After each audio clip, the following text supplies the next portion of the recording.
So I've also been talking in very general terms about how important literacy is. And now I'm going to illustrate this with real-life examples that relate to actual individuals and how big the effects are in Canada. The first one are the equivalent of radioactive half-lives. Instead of looking at radioactive decay, we're looking here at the decay of unemployment. The blue line is high-skilled people, people with level 3, 4, and 5 literacy skills. The red line are level 1 and 2 people. And what we're looking at is once someone gets unemployed, how long does it take people to get reemployed? For skilled people, it takes half of them 9 weeks to get reemployed. So not so long, a couple of weeks without employment and then back into a job. For the low-skilled people, it takes half of them 38 weeks to get back into employment. And so from an individual point of view, you certainly want to be in the level 3, 4, and 5 and not in the level 1 and 2. From a public policy point of view, the costs of the employment insurance system are punishing low-skilled people by keeping them in unemployment by 4 times longer. And from an economic point of view, this is incredibly punishing. The labor market is sorting and selecting people on their skill and leaving the low-skilled behind. Not something we want to interfere with because it's economically efficient, but you have to worry about the impact on low-skilled people as a result. This next chart looks at the impact that skill has on people's wages. So we're able to explain a good part of the differences in what different people earn, and those differences are attributable to the natural things, to people's education levels, to their work experience, and what we see from this chart is their skill level.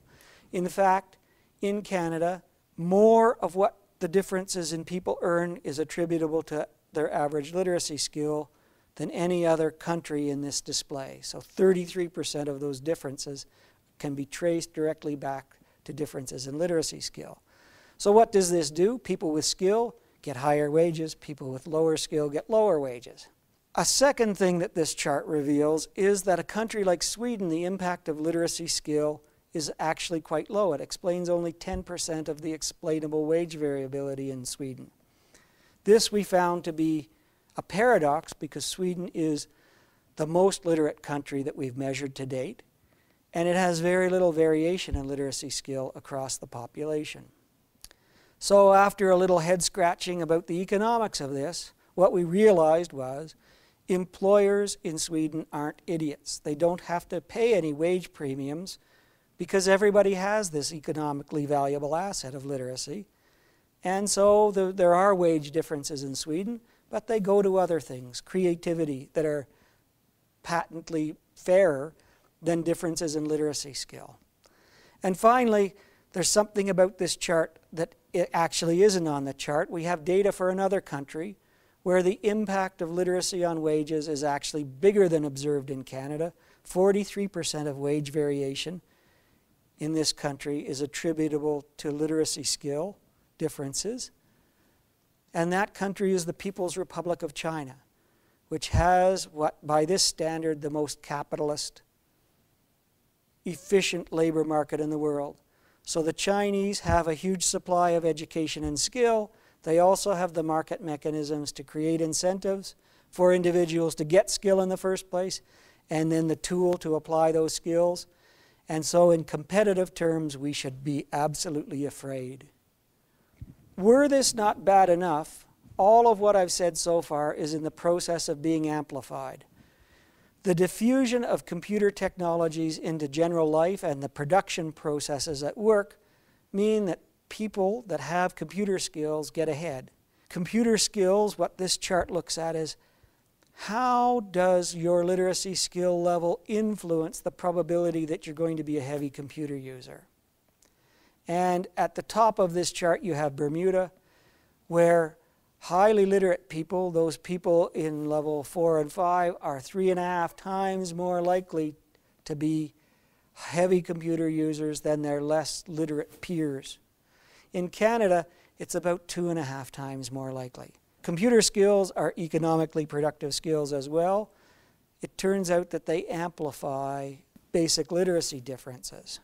Suppose that you're highly literate and a heavy computer user. How much more likely are you to be in a stable, high-wage job? In Switzerland, at the top of this chart, you're 6 times more likely to have one of those desirable jobs. 6 times more likely is really a big effect. In Canada, you're 5 times more likely to be in one of those desirable jobs. So if you're thinking like an individual would, on which side of this skill fence do I want to sit? Oh, I want to be on the high-skilled side. That'll give me access to computer technology that I can trade on the market to get a better job, a higher wage job, and a more stable job. So enough with the labor market side. It's all about economics and earning and employment. There are also huge health effects we've identified. This chart plots for each health region in Canada the incidence rate or prevalence rate of diabetes. Diabetes is one of the most punishing diseases that the health system has to deal with. It eventually kills you. People go blind, they suffer amputation, and it's a terrible disease to manage on a daily basis. Hard on the people that have it, hard on their families.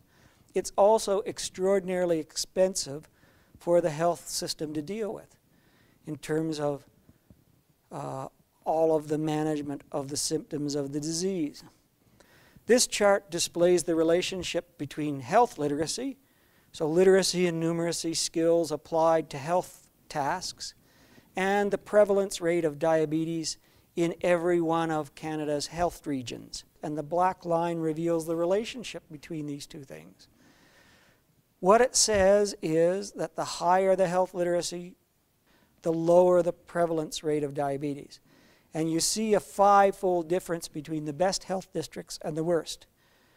And so this sets up investments in literacy might lower prevalence rates of diabetes, reduce health costs, reduce the demand on the healthcare system, and therefore reduce pressure on the tax base to fund that treatment. So not only is literacy an economically productive asset for creating goods and services, it also has a huge impact on our health. We now are going to look at literacy skill supply, so what skills do people have, and the demand for literacy skill implied by the demands of the occupations in which BC workers are employed. We're going to first look at the demand for literacy skill in the BC economy and see how it's changing with time. This chart plots the changes in employment in the numbers of jobs by the level of literacy skill demanded by those jobs. The black line that dissects shows the trend, and the trend in BC is clear. The BC economy is rapidly becoming more knowledge and skill intense, demanding higher literacy levels, and it's doing so by shedding level 1 and 2 jobs and adding jobs at level 3, 4, and 5. This means that economically things are going to get better because higher skilled jobs pay higher wages, but it begs the question about where the supply of skill is going to come from to meet that demand, because any failure to meet the demand will create economic problems. Looking at demand a different way, this is the distribution of jobs in the BC economy. The right-hand bar chart shows that the largest number of jobs in BC are at level 3, so above the 275-point threshold that defines the boundary between level 2 and 3.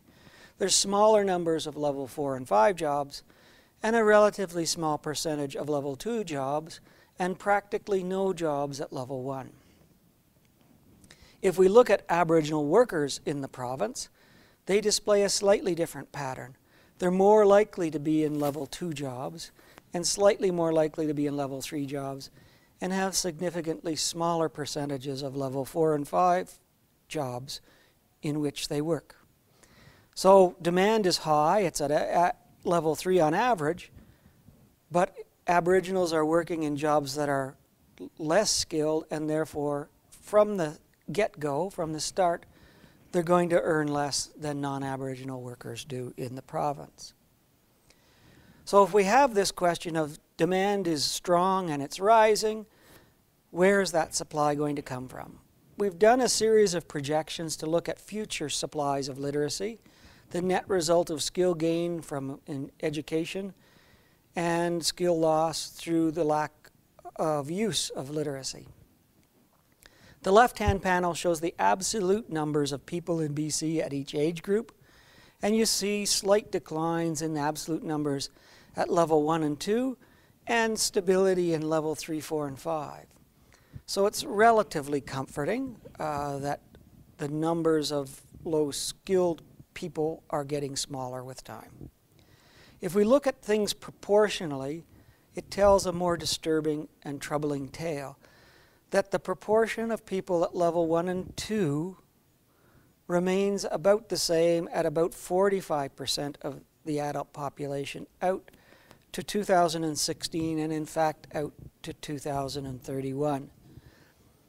This means that 43% of the population can be judged to be at risk, economic risk, because of their skill levels, and will create a downward drag on the economic performance of the province as we go forward.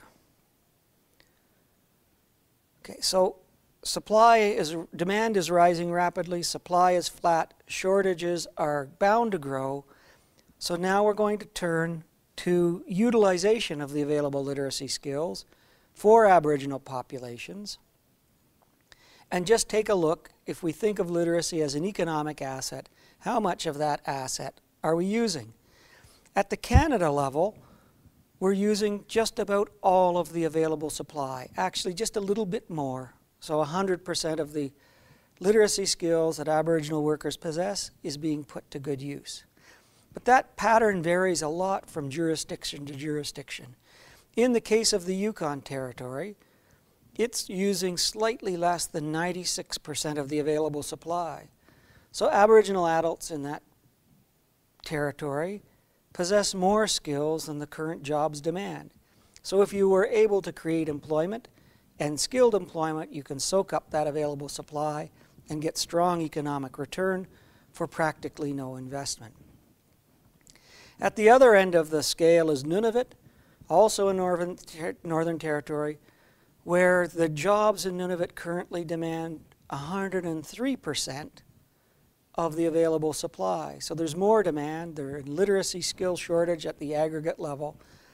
And you go, well, what's 3%? 3% on the size of the population and the number of points of literacy we're talking ends up being a big foregone economic potential. One of the things, if we go back to my story earlier about literacy supply and demand and the balance between them really being the mechanism that transmits the economic influence of literacy, this is a chart that shows skill loss in the BC economy between 1994 and 2003. In this chart, BC has a wonderful result and a unique result. It's the only jurisdiction in Canada, only province in Canada, that actually realized a skill gain between 1994 and 2003 across pretty well the entire age distribution. In most of the other provinces, one sees fairly significant skill loss, and that means that in other provinces they're being deprived of a big portion of skill that might generate wealth. In BC, it would seem that the demand for skill is there and it's growing, and so the prospects are reasonably bright.